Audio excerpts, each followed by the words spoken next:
Eu quero então convidar os irmãos a abrir suas Bíblias. Abra suas Bíblias em Lucas capítulo 12. Nós vamos ler o verso 2. Pela manhã nós estivemos aqui lendo o texto a respeito de Josué capítulo 6 e capítulo 7.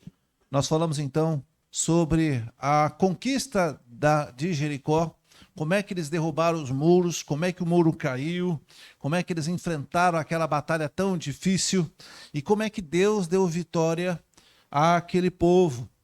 E depois nós lemos o capítulo 7, onde nós vimos que daquele grupo, no meio do povo de Israel, acabou pecando e trouxe consequências para a comunidade de Israel e também para a sua própria família.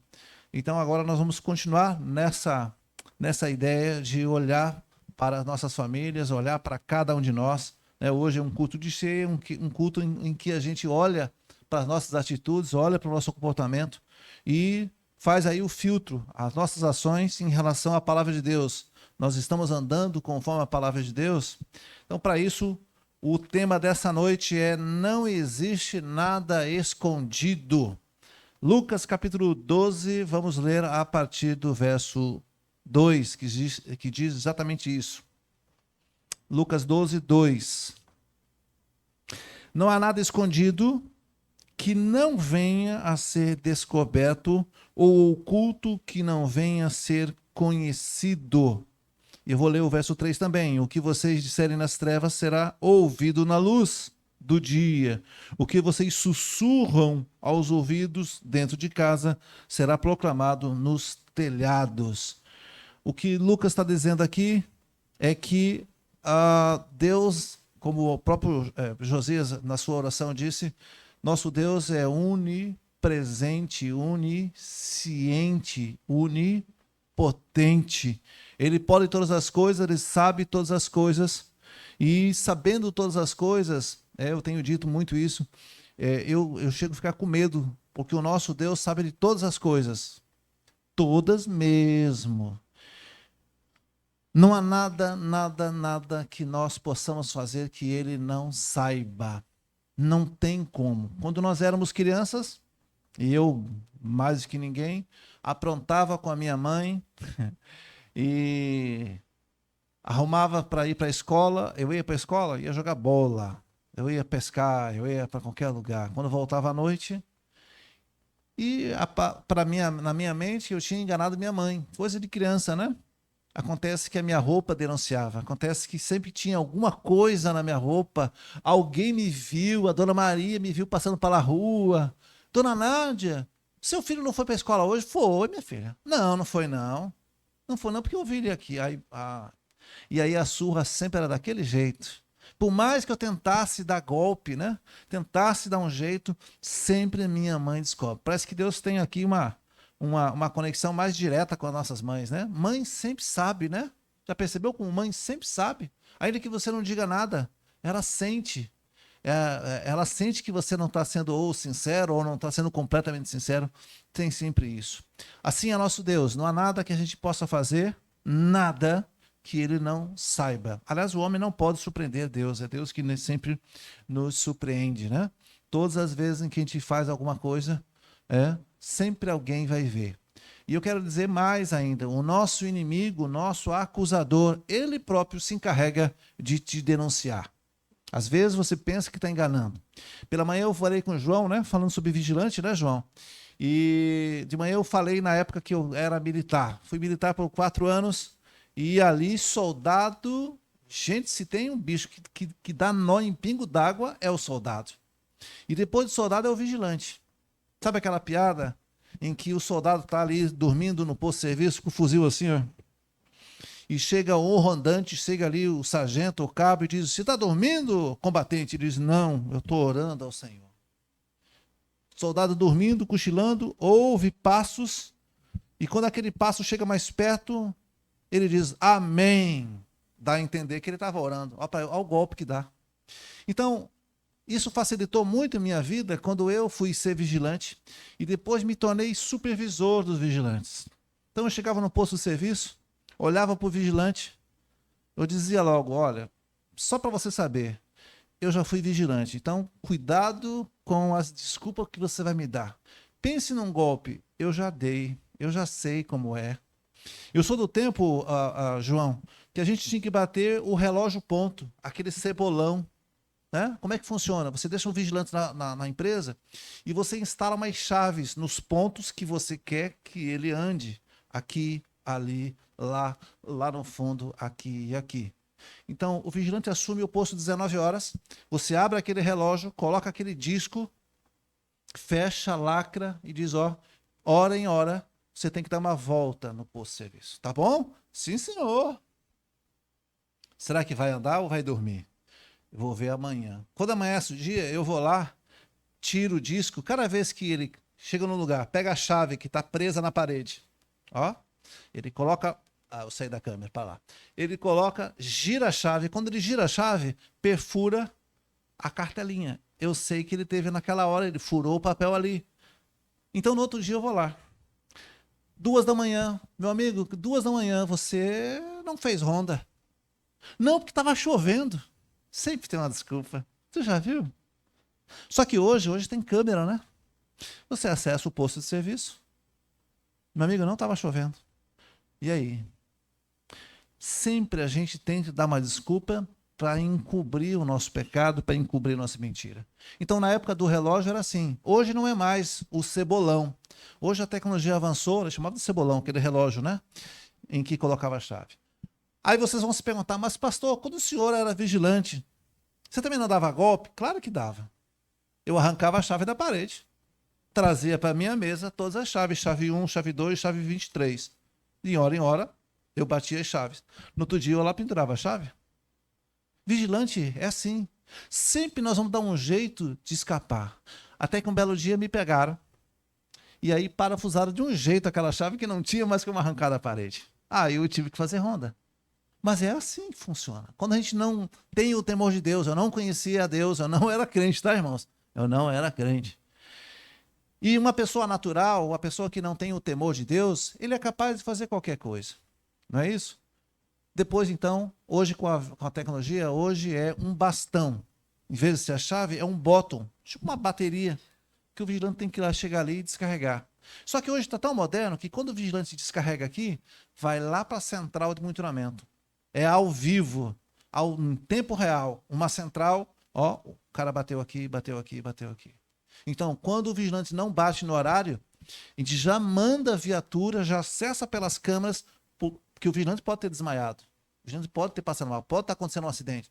Então, quando ele não fez a ronda, eu acesso as imagens, eu mando uma viatura para lá. Às vezes, e muitas vezes, nós podemos salvar os vigilantes que estavam amordaçados, sofreram assalto, estavam lá sangrando, e a gente conseguiu salvar ele. Por quê? Porque a gente não recebeu o sinal da sua ronda. Então, às vezes, irmãos, nós temos que fazer aquilo que é correto para o nosso próprio bem, ainda que doa. Porque não é fácil você ficar acordado. Sempre o ser humano vai achar um jeitinho de fazer errado. Ou de, quem sabe, fazer um percurso menor. É só você olhar nas filas de banco. Sempre tem alguém querendo cortar fila. Mercado é assim. Você já vivenciou essa situação? Você está no mercado com seu carrinho de feira. Vem uma pessoa com 3, 4 itens lá atrás de você e diz, eu posso passar na sua frente porque eu estou só com 3 itens. Aí, se você estiver naquele bom dia, se você estiver assim, sabe? Pode, meu, passa. Mas tem dia que você não é todo dia que você está bem. Você diz, não, meu amigo, você vai ficar aqui. Mas a gente sempre vai procurar um jeitinho. E parece que nós, os brasileiros, nós, os latinos, somos os campeões de dar um jeitinho. Nós não gostamos de cumprir ordem, nós não gostamos de cumprir as regras. Pela manhã eu falei que toda vez que tem uma lei, basta ter uma lei e a gente vai tentar achar uma brecha. Acha uma brecha. Tem gente que acha brecha na lei, tem gente que acha brecha na Bíblia. Ah, pastor, mas a Bíblia não diz que não pode fazer isso. Quer dizer, que tem que estar escrito tudo que não pode, né? Tem gente que dá um jeitinho. E o nosso tema está dizendo que não existe nada que a gente faça que não vai ser descoberto. Então, ao mesmo tempo que isso é bom, ao mesmo tempo também é ruim. Por que eu digo que é bom? Sabe, irmãos, às vezes você está fazendo um bom trabalho lá na sua empresa, até mesmo na sua família, até mesmo dentro da igreja, você está se esforçando, fazendo tudo corretinho. Tem gente que não repara você. Nas empresas, a maior reclamação é essa. A pessoa que faz de qualquer jeito recebe o mesmo salário de quem faz tudo certinho. E a pessoa vai se cansando, diz, poxa, não vale a pena a gente fazer a coisa bem correta. Fulano e Beltrano faz de qualquer jeito e ganha o mesmo salário que eu. Mas quando nós estamos falando do ponto de vista espiritual, como vale a pena? O Senhor olha para cada um de nós e Ele vê o sacrifício que você faz em fazer a obra do Senhor. Ele vê que você está buscando se santificar. O Senhor olha o nosso coração e Ele percebe o quanto você tem lutado para não pecar, para não pensar mal do outro, para não maldar, né? Como diz aqui o dito popular. Não ficar, quem sabe, com mágoas. Ele percebe. Mas também percebe quando você tem pensamentos impuros, quando você julga a pessoa, quando você é indiferente com a pessoa. Ele sabe quando você está sendo, quem sabe, vamos dizer assim, arrogante, quando você está sendo, vamos dizer assim, falso com a pessoa, tá com aquele sorrisão, ô meu irmão, mas por dentro está falando mal. Ele sabe todas as coisas. Então, nessa noite, nós queremos fazer uma reflexão das nossas ações. Como é que nós estamos vivendo? Nós estamos vivendo conforme a palavra de Deus, nós estamos conseguindo reconhecer nossos erros e nós estamos conseguindo, quem sabe, agradar e louvar a Deus com a nossa vida? Ou nós somos como aquelas pessoas que usam máscaras, e eu não me refiro a máscara de... Máscara é a pessoa de duas caras, que na sua frente está sorrindo, está tudo muito bem, mas por trás está ou falando mal de você, ou fazendo aquilo que não é para fazer. Deus está olhando e conhece o nosso coração e o nosso proceder. Deus é tão poderoso, irmãos, que Ele sabe antes que a palavra venha à nossa mente. Queria que vocês acompanhassem esse raciocínio. Não é que Deus sabe antes de eu falar, porque antes de eu falar eu tenho que pensar. Tudo que eu estou falando aqui para vocês, primeiro eu estou processando e depois eu estou verbalizando e vocês estão ouvindo. Mas é mais do que isso. Deus é tão poderoso que Ele sabe antes mesmo que eu formule a minha frase aqui. Ele sabe absolutamente de tudo. Tudo. Ele conheceu vocês antes da fundação do mundo. Como é isso? Antes de fazer o Sol, Júpiter, Plutão, Netuno, antes de fazer a Via Láctea, Ele já lhe conhecia, porque Ele é poderoso. Ele conhece tudo da nossa vida. Não há como a gente esconder ou a gente, então, ter um comportamento com Ele e, quem sabe, você tentar na frente dos outros ou dentro da igreja. Acontece muito isso, né? O crente formal, mas lá na nossa casa a gente grita, a gente mente, fala palavrão, a gente fica devendo SPC e Serasa, a gente empresta as coisas e não devolve, a gente tem intriga com os nossos vizinhos, a gente faz uma lambança lá, mas quando vem para a igreja, se arruma, pega aquela Bíblia e é um santinho. Eu chamo isso de santo do paoco, né? É a expressão que se usava quando se fazia contrabando do Brasil Império, né? Então se contrabandeava, essa é a história que contam. Se extraía ouro ilegal do Brasil e para retirar do Brasil em navios se fazia então imagens de santo, mas dentro dessas imagens era oca e ali se colocava ouro, selava e ninguém podia mexer. Pô, é a santa, né? A santinha, não pode mexer e tal, é a santa. E aí descobriram que essas imagens esculpidas em madeira, na verdade, eram ocas e que estavam desviando ouro aqui no Brasil. Daí nasceu a expressão santinho do paoco, ou seja, dentro ali não tem nada. Assim somos nós, crentes do paoco. Ou seja, é por isso que às vezes os nossos vizinhos, a nossa comunidade, irmãos, acaba criando uma certa resistência com os crentes. Por quê? Porque eles olham alguns crentes, e aí eu estou colocando todo mundo nesse balaio, tá? Eu estou colocando a Assembleia de Deus, eu estou colocando Casa da Benção, Presbitério, todos. Sabe o que é crente? Porque o povo, às vezes, não consegue distinguir. Coloca até Testemunho de Jeová junto. Todo mundo é crente. E eles dizem, esses crentes? lá na igreja são tudo santinho, mas olha aí, ó o comportamento dele. E nós, às vezes, irmãos, entramos junto com essa multidão. Então nós temos que começar a olhar o nosso comportamento, se de fato o seu comportamento agrada a Deus. Se aquilo que você está fazendo agrada a Deus. Não adianta apenas ter uma aparência, usar máscaras, né? Ser um crente falso ou um falso crente, que tem apenas a estética de um crente. Nós devemos, irmãos, como diz Lucas no capítulo 12, não há nada que você possa falar na escuridão que Deus não ouça no claro. Deus sabe de todas as coisas. Deus sabe. O nosso inimigo, eu já tenho ensinado essa igreja, vou repetir.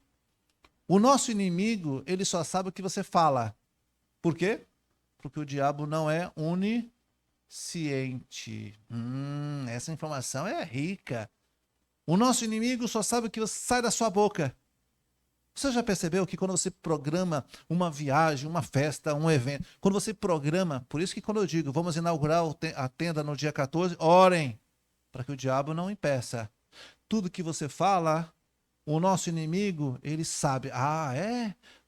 O casal vai para o jantar dos namorados dia 15? Então vamos arrumar uma briga para esse casal para eles não ir. Sempre vai ter a interferência do nosso inimigo. Por quê? Porque ele só sabe o que você fala. Mas nosso Deus é tão poderoso que, como eu disse, antes da frase ser formulada na nossa mente, ele já sabe da onde nós vamos fazer.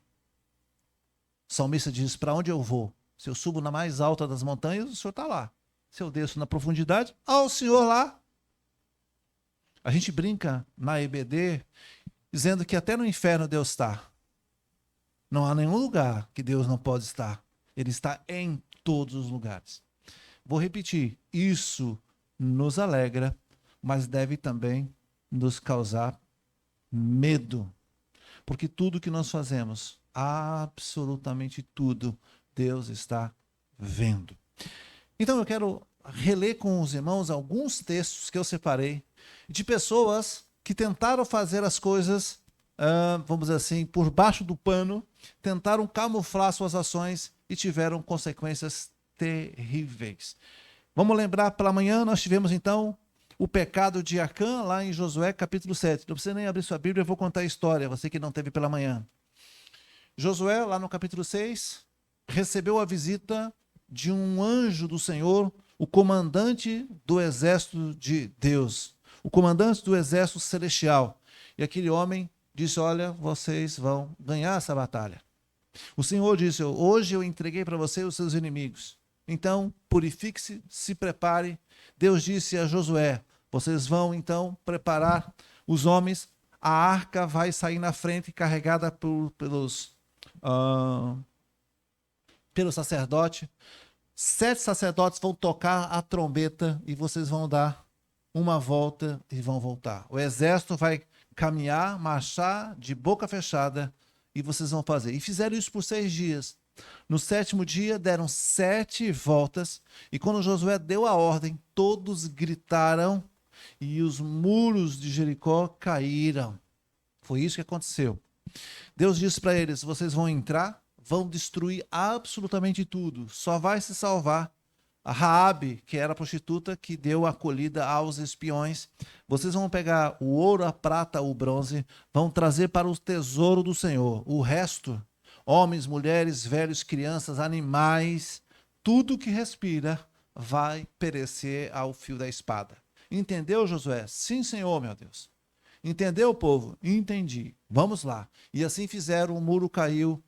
No capítulo 7, nós vimos pela manhã que um deles, chamado Acã, simplesmente executando a tarefa, quem sabe na hora da batalha ele entra numa tenda, a Bíblia não é muito clara com relação a isso, mas o fato é que ele viu ali uma capa babilônica, ele viu ouro, ele viu prata, e ele não quis levar esse ouro, essa prata para o tesouro. E aquela capa babilônica era tão colorida, eu fiquei imaginando que ele deve ter, quem sabe, no meio da batalha, colocado nele, ó, é o meu tamanho, é o meu número. Tão bom, eu não vou destruir isso aqui, eu não vou queimar, não.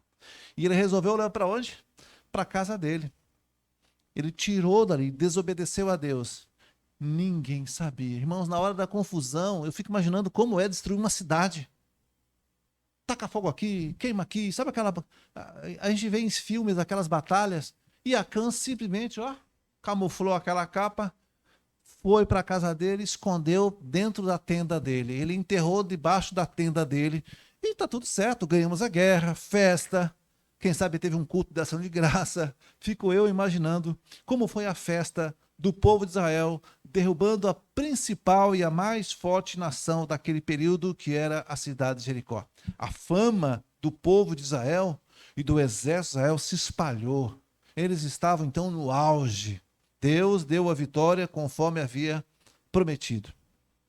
Mas o que aconteceu? Acã simplesmente desobedeceu e fez isso escondido de todo mundo, inclusive da sua esposa. O que aconteceu é que na próxima batalha, numa batalha seguinte, numa cidadezinha bem pequenininha, bem fraquinha, eles perderam e morreram 36 homens nessa batalha. Josué entra em pânico.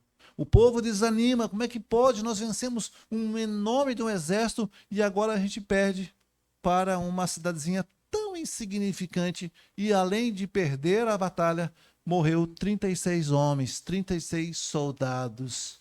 O que era alegria em um dia, agora vamos ter que sepultar. Imagina um velório coletivo de 36 homens. Dureza. E pior, uma cidadezinha muito pequena. Josué rasga sua roupa. Josué e a liderança vão para a próxima Arca da Aliança e se ajoelham e jogam terra sobre a cabeça e dizem: Senhor, como? Como que nós perdemos? Como é que seu nome agora vai ser propagado? A gente perdeu essa batalha. Deus olha para Josué e diz: Josué, levanta daí.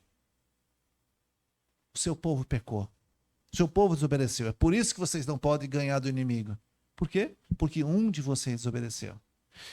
O que nós aprendemos de manhã é que o erro de um pode afetar a comunidade.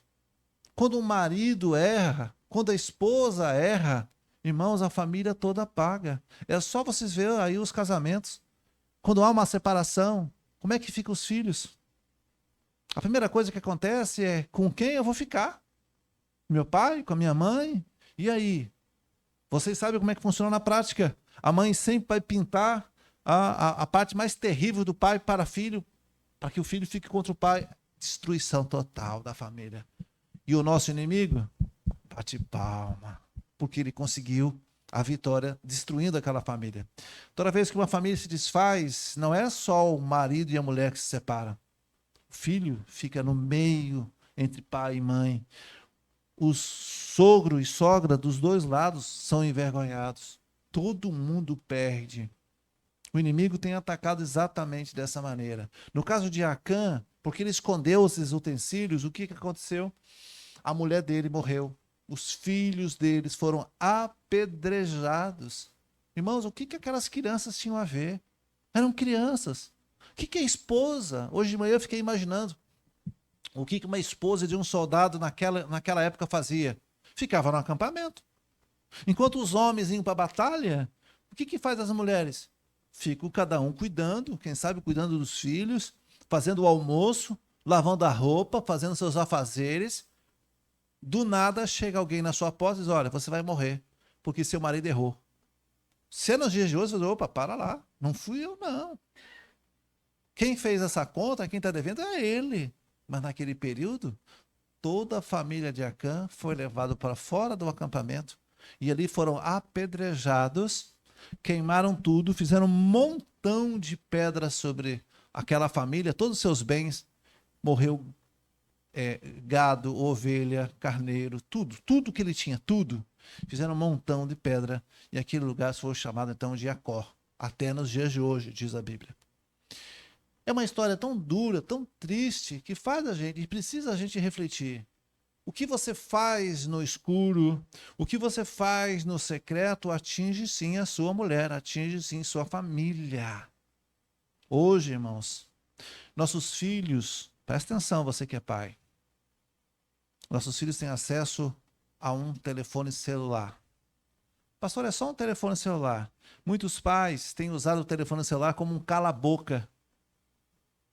Fica quieto aí, menino. Vai jogar alguma coisa. Enquanto a pessoa está estudando, enquanto está fazendo o almoço. E a gente não tem noção do que é que eles estão acessando. A internet é aberta para todo mundo, tem muita coisa ali dentro. Eu me lembro que quando o João era pequenininho, bebezinho, Gilza tinha que fazer almoço e ele, né, criança pequeno, a gente o que fazia? Ou colocava a Galinha Pintadinha, um DVD, aliás, acho que é um CD, não sei. E que eu não aguentava mais ver aquilo lá, gente. A Galinha Pintadinha. Ou então a gente colocava uma banheira no chuveiro e ele ficava brincando lá com os brinquedinhos do chuveiro. Ficava com a mão toda engiada, não é assim que fala aqui na Bahia? Ficava todo enrugadinho. A manhã toda na piscina, no chuveiro. Ligava quando esfriava, jogava água quente e ele ficava quietinho lá. Os pais, nos dias de hoje, dão o telefone celular. Cala a boca, filho. Fica lá, ó, joga alguma coisa aí.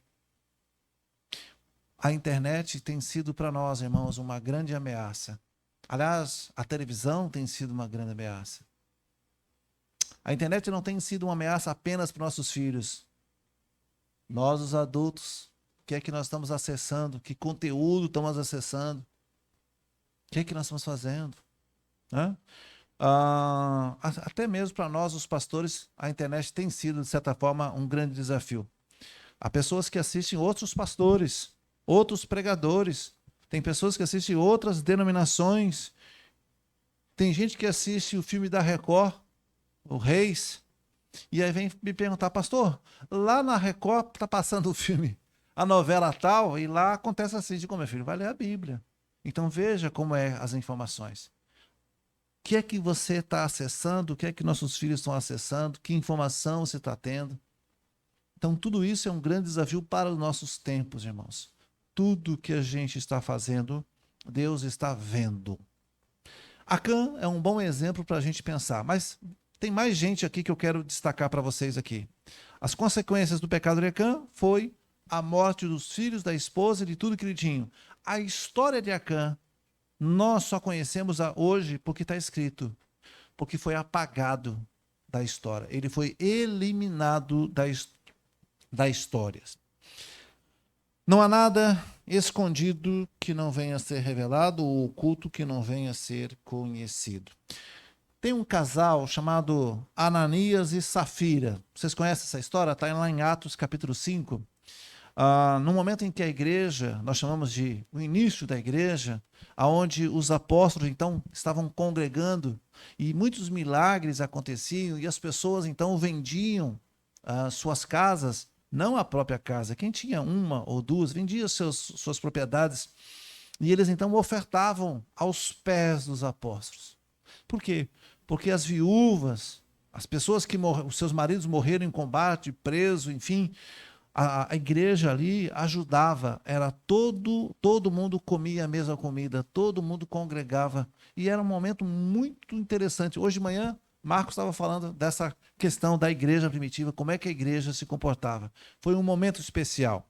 E ali, as pessoas então, como eu disse, vendiam suas propriedades e entregavam aquela oferta para sustento da igreja. E um casal chamado Ananias e também Safira, sua esposa, o texto diz assim, no capítulo 5, de 1 a 11.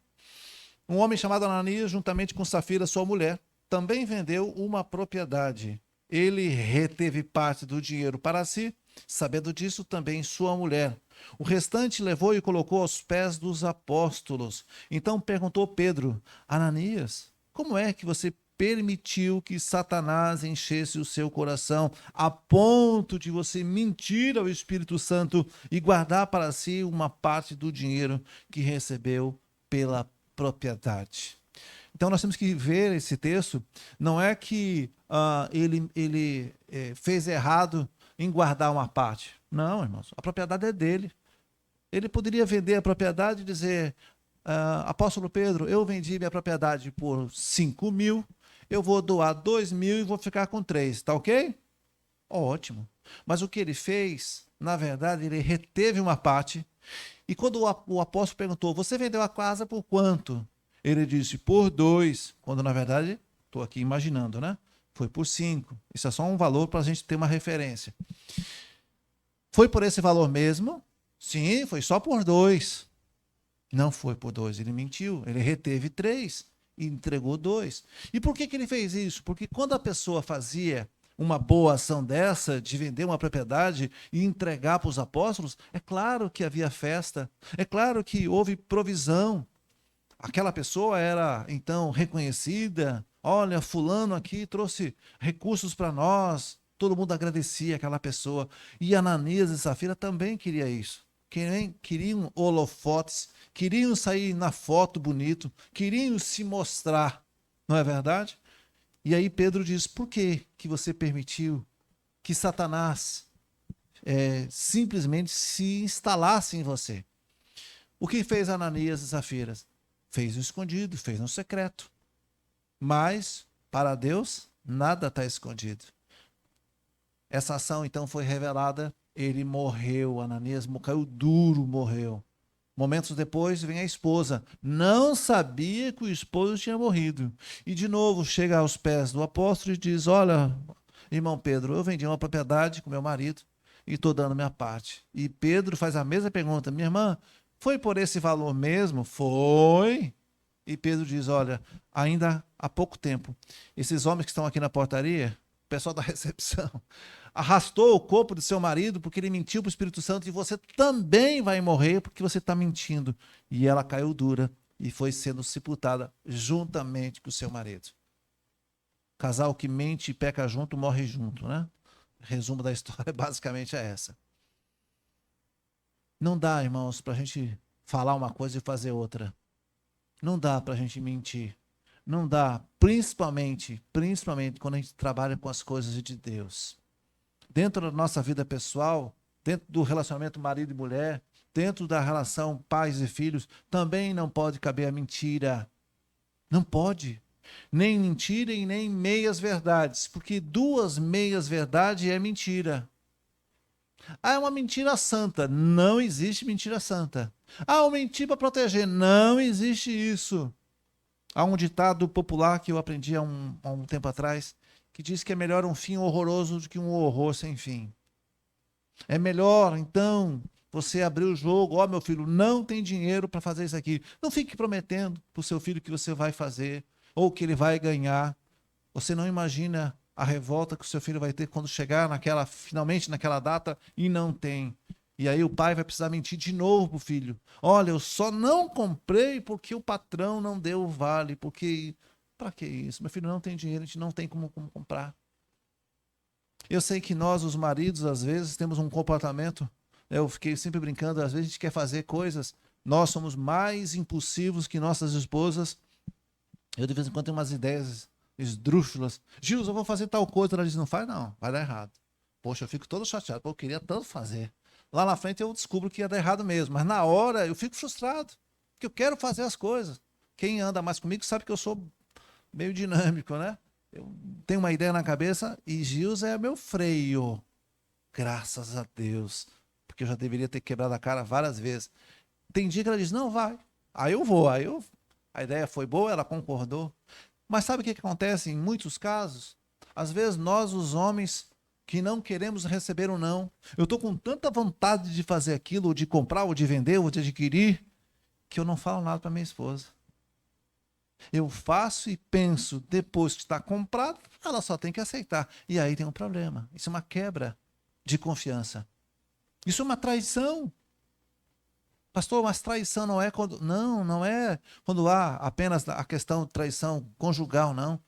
A traição de confiança. Então, irmãos, não é fácil.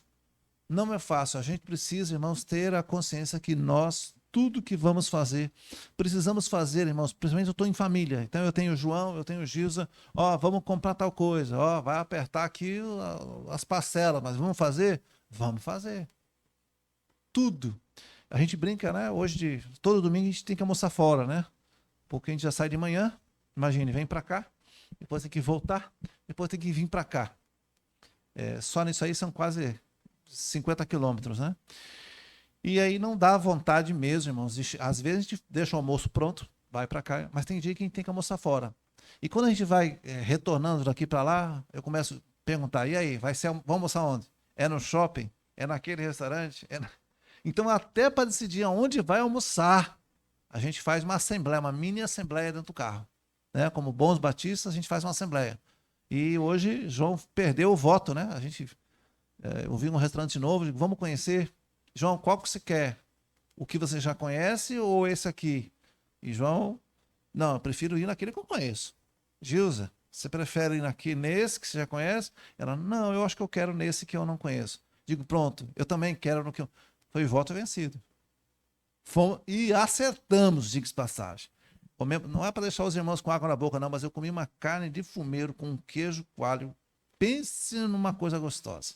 Tirei até foto. Mas a gente faz em comum acordo. Precisamos decidir em comum acordo. Não dá para a gente tomar decisões. Não dá para a gente fazer as coisas escondidas da esposa.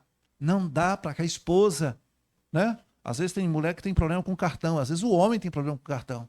Então tem que brecar, gente. Como é que aparece essa conta? Onde que apareceu essa conta aqui? Ah, porque eu gastei. Sim, não tem que conversar. Não há nada escondido. Como eu disse, o próprio diabo, ele é o primeiro a te entregar. Ele é o primeiro a te sabotar. Ele te instiga a fazer coisa errada e depois ele corre te denunciar. E a gente passa vergonha. As consequências de Acã foi a morte dele e da família. Aqui as consequências do pecado de Ananias e Safira foi o quê? A morte dos dois. Porque o salário do pecado é a morte. Morte e destruição. Há uma outra história muito conhecida, está lá em Gênesis, capítulo 4, de 8 a 10. Dois irmãos, Caim e Abel. Disse, porém, Caim ao seu irmão Abel, vamos para o campo. Quando estavam lá, Caim atacou seu irmão e o matou. Então o Senhor perguntou a Caim, onde está seu irmão Abel? Respondeu ele, não sei. Sou eu o responsável por meu irmão? Pense numa resposta. Para quem é que ele estava mentindo, irmãos? Para quem? Para Deus. Para Deus. E disse o Senhor, o que foi que você fez? Escute, da terra o sangue do seu irmão está clamando. Nós poderíamos dizer, que descarado não foi Caim. Mentir abertamente. O seu pai, Adão e Eva, também quando erraram e comeram do fruto proibido, e aí perceberam que estavam nus e se esconderam, e quando Deus, na virada do dia, perguntou, Adão, aonde você está? Ele mesmo com medo disse, eu estou aqui. Mesmo com medo. Eu estou aqui. Por que você está aí escondido? Porque eu estou nu. Quem disse que você está nu? Você andou me desobedecendo? E ele, então, tentando justificar o seu erro, disse, foi a mulher que tu me deu. E Deus disse para Eva, por que você fez isso? Ela disse, porque a serpente me enganou. Então, assim, olhando por esse lado, eles acabaram confessando o seu erro. Tiveram consequências, é verdade. Mas Caim, nesse caso aqui, ele simplesmente mentiu. Então, nós não podemos mentir para Deus. Está aqui a consequência dele, qual foi? Simplesmente ele foi agora amaldiçoado. Ele vai andar errante pela terra. Por quê? Porque mentiu para Deus. Porque tentou ocultar o corpo do seu irmão. E ainda teve a ousadia de dizer, eu por acaso sou o responsável, sou eu que cuido do meu irmão? Irmãos, a Bíblia está cheio de histórias de pessoas que fazem isso. Vou contar a história de um outro casal que também fez a coisa escondida e achou que ia ficar tudo de boa. Eu estou falando de Davi e Betseba. Está lá no segundo livro de Samuel, no capítulo 11, de 2 a 4. Verso 12 diz assim, uma tarde Davi levantou-se da cama e foi passear pelo terraço do palácio. Do terraço ele viu uma mulher muito bonita tomando banho e mandou alguém procurar e saber quem era ela. E disseram-lhe, é Betseba, a filha de Eliã, mulher de Urias, o Hitita.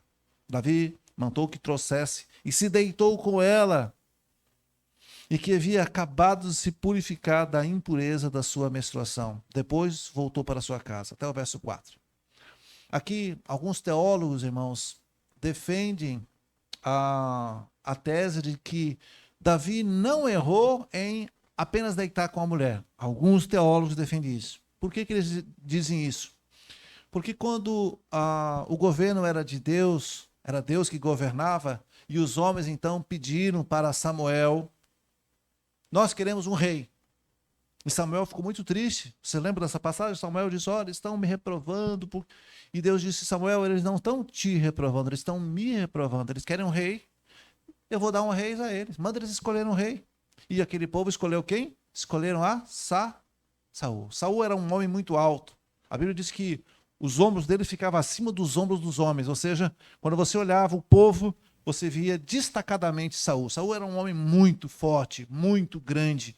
E o povo, então, elege e destaca Saul para ser o rei deles. E Deus disse para Samuel: esse povo quer um rei, dê um rei a eles. Agora, diga a eles que eles tendo um rei, tudo que o rei requisitar terá que ser atendido. O rei vai pedir seus filhos, suas filhas e sua mulher, e vocês terão que dar ao rei. O rei vai requisitar as terras, o gado e seu trabalho, e vocês terão que dar ao rei. E o povo diz: nós aceitamos. Então, alguns teólogos dizem: olha, o fato do rei Davi trazer aquela mulher para o palácio e deitar-se com ela, ele não pecou aí. Por quê? Porque era direito do rei trazer quem ele quisesse. Era direito do rei, não apenas do rei, mas dos homens, ter quantas mulheres quiseram. Mas aonde que está o erro principal? Quando Betseba engravidou, e agora? E agora, como é que eu vou fazer? Acontece que, do ponto de vista moral, o rei nem era para estar em casa. O rei não era para estar em casa com um roupão e pantufas no pé. Era época de guerra. Era época que os reis saíam para a batalha. E como comandante do exército, o rei devia estar na frente de batalha e não em casa de pantufas no pé. E rei cobiça aquela mulher e se deita com aquela mulher. A consequência disso foi ela engravidando. E agora, como é que ele vai explicar para os seus soldados? Como é que ele vai explicar para o povo que eu, além de não ter ido para o combate, ainda fiz uma bobagem e agora ela está grávida? E agora? E ele teve uma ideia: já sei o que eu vou fazer. Eu vou chamar então o marido dela, ele vai vir, um homem está muito tempo no combate, ele vai para casa, vai se deitar com a sua esposa, depois ele volta para o combate. A mulher parece grávida. Por que ficou grávida? Porque o marido retornou da batalha. Plano perfeito. Mas será que cola? Não. Nós sabemos a consequência.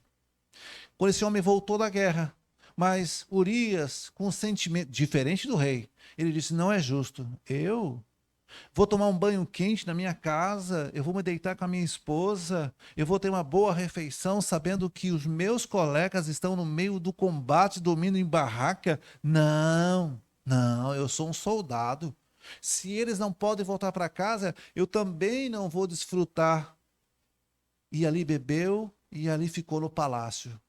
O rei, quando ficou sabendo: e aí, Urias foi para casa? Não, dormiu aqui, rei. Puxa, meu plano falhou. Ele não foi para casa, não dormiu com a esposa e agora vai voltar para o combate. Como é que eu faço?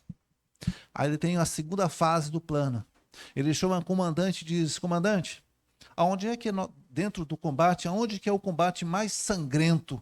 Aonde que nós mandamos soldados e eles quase não voltam? Ah, rei, existe uma área lá que a cada 10 soldados só volta um. Manda Urias para esse lugar. Tudo arquitetado. E Urias foi e morreu. E quando morreu, Davi então disse: olha, para honrar o meu soldado, eu vou assumir então a esposa dele. Olha que bonzinho esse rei. Tudo arquitetado. Você acha que isso ia ser barato? Você acha que Davi podia enganar a Deus? Davi enganou bem os seus conselheiros. O plano de Davi funcionou bem para o reino. Mas para Deus, não. Todo mundo sabe o que aconteceu. Esse filho dessa gravidez morreu. Deus não permitiu que viesse a vida. Ele se jogou no chão, ele pediu perdão, ele se humilhou, ele ficou sem comer, ele ficou sem tomar banho. Depois Deus perdoou ele. Até Davi, o homem segundo o coração de Deus, não conseguiu fazer nada escondido. Por que nós achamos que o nosso plano vai dar certo? O plano de Davi falhou. Por que quando a gente apronta alguma coisa, a gente acha que vai dar certo? Por que você acha que você é mais sabichão, mais esperta de que todos que já tentaram fazer isso? Eu volto a lembrar do tempo em que eu era supervisor, em que eu dizia para os meus soldados e dizia para os meus vigilantes: não existe nenhum golpe que você pensa em fazer que eu já não fiz. Principalmente os mais jovens. Soldado novinho, 19 anos. Digo, ô, meu amigo, todos os golpes que você ainda vai aprender, eu já sei como é que faz. Não tente mentir. Sabe, irmãos, tinha soldado que matava a avó umas 3 vezes no mês para pegar folga. Para cada oficial, chegava para um capitão e dizia: minha avó morreu, chorando. O capitão dispensava ele. No outro mês, com outro capitão. E aí, uma hora, a história aparece, né? Os dois oficiais dizem: olha, o soldado tal tá de luto, né? Morreu. Não, já tinha morrido. Ele já tinha matado. Sempre vai ser descoberto, irmãos. Não há nada. Eu queria que vocês saíssem daqui essa noite com esse pensamento. Cuidado com o que vocês estão fazendo. Cuidado com aquilo que vocês ainda vão fazer. Por mais perfeito que você pense que é esse plano, ainda que você esteja apenas você num quadrado, não tem ninguém, até os seus pensamentos o Senhor já conhece. Com que cara nós vamos encarar Deus? Quando a gente está, quem sabe, no erro, tem gente que faz as coisas erradas porque a esposa não descobriu, porque o patrão não descobriu, porque a família não descobriu, porque ninguém descobriu. Ele está ali, ó, com a cara de santarrão, e ainda dobra o joelho, e ainda diz: misericórdia, me ajude, me abençoe. Como que o Senhor vai te abençoar se você está, ou você já cometeu, ou anda cometendo, ou o erro que você está fazendo é continuado? Pior, você sabe que é errado e está continuando e ainda vai pedir bênção para o Senhor? É o funcionário que não vem trabalhar, é o funcionário que não produz e ainda quer pedir aumento, quer ser promovido. Parece um absurdo, mas é assim que nós agimos. A consequência, então, do pecado de Davi foi a morte daquela criança. E ele quase ali perde o seu reino. Mas a boa notícia está lá na sua primeira carta de João, no capítulo 1, versos 6 a 10. Ele diz assim: se afirmarmos que temos comunhão com ele, mas andarmos nas trevas, mentimos e não praticamos a verdade. Mas se, porém, andarmos na luz, como ele está na luz, temos comunhão uns com os outros, e o sangue de Jesus, o seu Filho, nos purifica de todo pecado. Se afirmamos que estamos sem pecado, enganamos-nos a nós mesmos, e a verdade não está em nós. Mas, se confessarmos os nossos pecados, ele é fiel e justo para perdoar os nossos pecados e nos purificar de toda injustiça. Essa é a boa notícia. Nós erramos, irmãos. O primeiro passo para consertar um erro é, primeiro, reconhecer que nós somos pecadores. Ah, mas fulano é mais do que eu. Quem disse? Quem disse que o pecado dele é maior que o meu? Pecado é pecado, certo? Todo mundo sabe disso? Lembra que nós ensinamos nossas crianças que não tem pecadinho e pecadão? Todo pecado é pecado. Qual é a diferença? É a gravidade das consequências. Alguns pecados, por exemplo, Davi não morreu, mas morreu a criança. Ó, é a proporcionalidade da pena, por assim dizer. Então, todo pecado vai ter um preço, uma pena. Irmãos, vamos corrigir logo os nossos, antes que esse pecado se avolume, antes que ele continue uma espécie de cartão de crédito quando você não paga. Eu sempre brinco, nunca pague só a taxa mínima, porque no outro mês vai estar grande, grande, grande, e uma hora você não vai conseguir mais. Então, nossos pecados, nós estamos acabando de ler aqui, se afirmamos que não temos cometido pecado, fazemos Deus mentiroso e a sua palavra não está em nós. Então nós, irmãos, assim que nós pecarmos, seja nas ações, seja nas omissões, seja em pensamento, ninguém pode sair daqui dizendo: eu não sou pecador. Ninguém pode dizer: fulano e fulano pecam mais do que eu. Nós todos somos pecadores. Cada um vai pagar e vai receber a consequência, graças à justiça de Deus. Imagina se eu pecasse, se eu mentisse e morresse. Tem pecado que te leva à morte. Tem pecado que te leva a prejuízo financeiro. Tem pecado que te leva à vergonha. Então, pecado é pecado.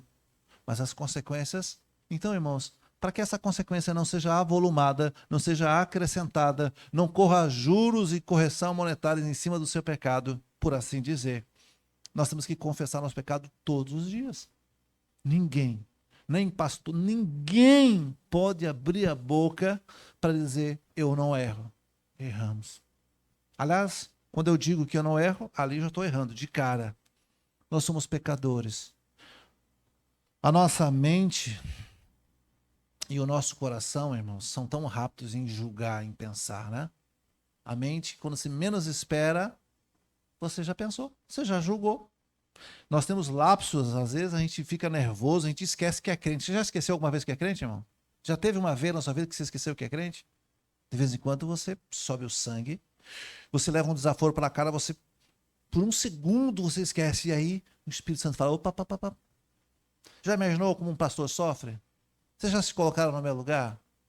No trânsito? Todo mundo pode mandar alguém para a ponte que caiu, não foi? Pastor, não pode. A ponte que caiu, não. Ou abençoado, que Deus te abençoe. Não dá. Cada um precisa vigiar o seu pensamento. Mas pastor, engula. Volte com aquele palavrão. Volte com aquele pensamento. Não faça a vontade da carne. Todos nós temos que vigiar. Nós poderíamos passar aqui a noite toda falando de pessoas que erraram e tentaram ocultar. Porque isso é normal. Duas crianças, 2 bebês. Pode pegar bem pequenininho. Um aninho e pouquinho. Um quer furar o olho do outro, um quer morder o outro. Se você pergunta quem começou, foi ele. É assim. Ninguém ensinou. Mas é da nossa natureza caída, assim como Adão e Eva. Um jogou a culpa para o outro. Isso acontece no emprego, isso acontece no casamento. Pergunta para o casal. Pega uma esposa e uma mulher e marido. Quem está errado aqui? Ele. Assim, na hora. Por que ele está errado? Ah, porque a lista é enorme. E você? A lista é enorme. Isso é natural do ser humano.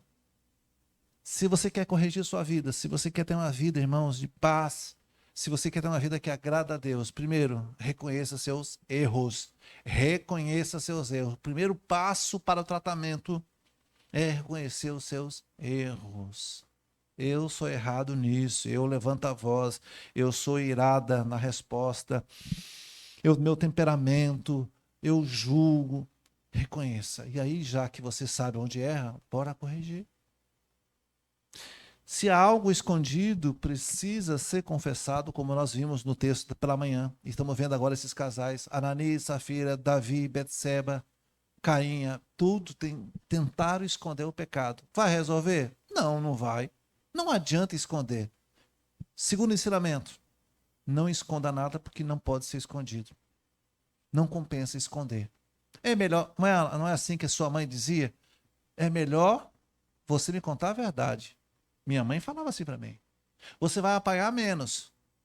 Mas se eu descobrir depois, oh, minha filha, a surra era em dobro. Então é melhor contar agora.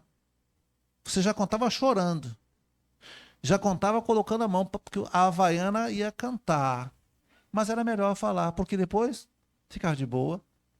Quanto mais rápido você tratar, quanto mais rápido você confessar, quanto mais rápido você procurar ajuda, mais rápido vai ser o tratamento, o ferimento, tudo vai sarar mais rápido. Eu quero fazer aqui uma comparação, talvez não seja a mais apropriada, mas me surge agora. Eu quero pedir licença aos irmãos para fazer uma comparação. Quando você come alguma comida que não lhe cai bem, você fica, como diz o baiano, fica o quê? Enguiando, não é assim que fala? Aquele mal-estar. E aí, a melhor coisa que você tem que fazer é tomar um sorrisal. Ou então, o velho e bom dedão. Para aquilo sair. Ah, pastor, é nojento. Pois é, mas é a única solução. Porque senão você pode levar 2, 3 dias com aquilo, a barriga inchada, você passando mal e a coisa não vai. Ninguém gosta de vomitar. Eu mesmo não gosto. Ninguém gosta. Mas sabe, irmãos, às vezes é melhor. Vai lá no banheiro, chama o Hugo, abraça o bocão. Não é assim que a gente fala? Se acaba ali, é de sair lágrima. Sai amarelo, abatido. Daqui a pouco passa. Tá até com fome daqui a pouquinho já. Já quer comer de novo. Passa! Não fica com aquela coisa. Então, irmãos, nessa noite eu quero fazer esse momento de reflexão. Eu queria que você abaixasse sua cabeça agora. E você vai colocar para fora. Não para mim, não para ninguém. Você vai dizer para Deus: Senhor, olha, eu tenho errado, eu tenho uma fraqueza aqui e ali. Ou, quem sabe, eu estou escondendo, eu não sei como falar com a esposa, eu não sei como falar com os filhos, eu preciso. Faça isso. Vamos ficar um segundo aí, um minuto para que você possa falar com Deus.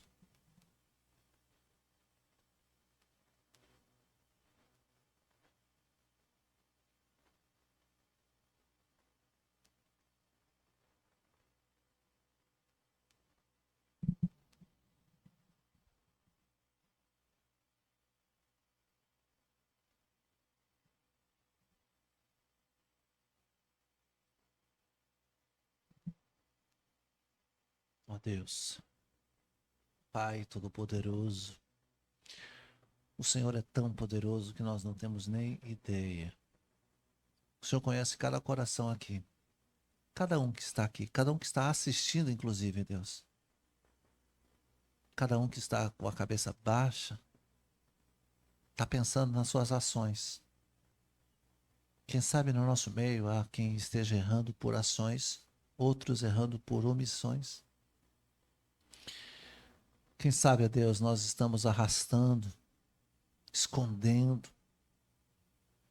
Nos permita, Senhor, nessa noite confessar ao Senhor, para que Satanás não tenha mais do que nos chantagear, nos humilhar, para que a gente possa novamente levantar a cabeça, para que a gente não fique envergonhado, se escondendo pelo canto. Que nós possamos novamente, ó Deus, ter coragem, ter a alegria de abraçar, de conviver, de sorrir, de ser útil ao seu reino. Ó Deus, não permite que nossos dias sejam de angústia, sofrimento. Nos dê coragem para romper isso, Pai. Nos dê coragem. Sonda, Pai, cada um de nós. Eu não estou ouvindo ninguém falar nada, mas o Senhor ouve cada um de nós. A nossa boca não precisa nem mexer. Os nossos lábios não precisam nem gesticular. O Senhor conhece o nosso coração. É importante que cada um de nós, nessa noite, possa ser honesto, honesta em confessar suas falhas, suas fraquezas.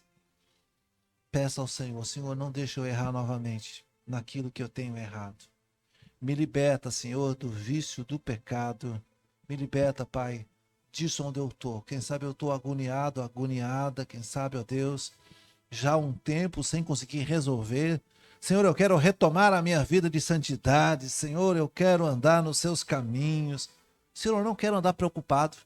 Eu não quero andar preocupada. Será que alguém vai descobrir? Será que eu vou ser desmascarada, desmascarado? Será que... Senhor, tira isso de nós. Nós estamos confessando diante do Senhor. Cada um de nós. O que nós queremos, ó Deus, é ter paz no nosso coração, na consciência. Nós queremos nessa noite colocar um ponto final na humilhação que Satanás faz conosco, nos oprimindo, nos chantageando. Conte tudo ao Pai. Não esqueça de nada. Confesse tudo a Ele. Nessa noite, queremos sair daqui santificados, pelo menos por um minuto, sem pecado. Queremos sair desse templo, queremos enfrentar a semana com o coração limpo. Nós não queremos mais uma semana de humilhação, uma semana de angústia, uma semana de sofrimento. Acaba hoje, aqui. Diga: Senhor, eu quero paz no meu coração. Eu quero voltar a ser aquela pessoa que tinha total liberdade.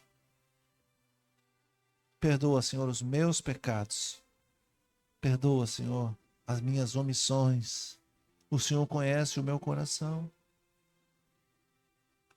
Em nome de Jesus, ó Deus, abençoe a cada família aqui representada. Nessa noite, o seu poder, a sua glória, a sua unção está sendo derramada nesse lugar.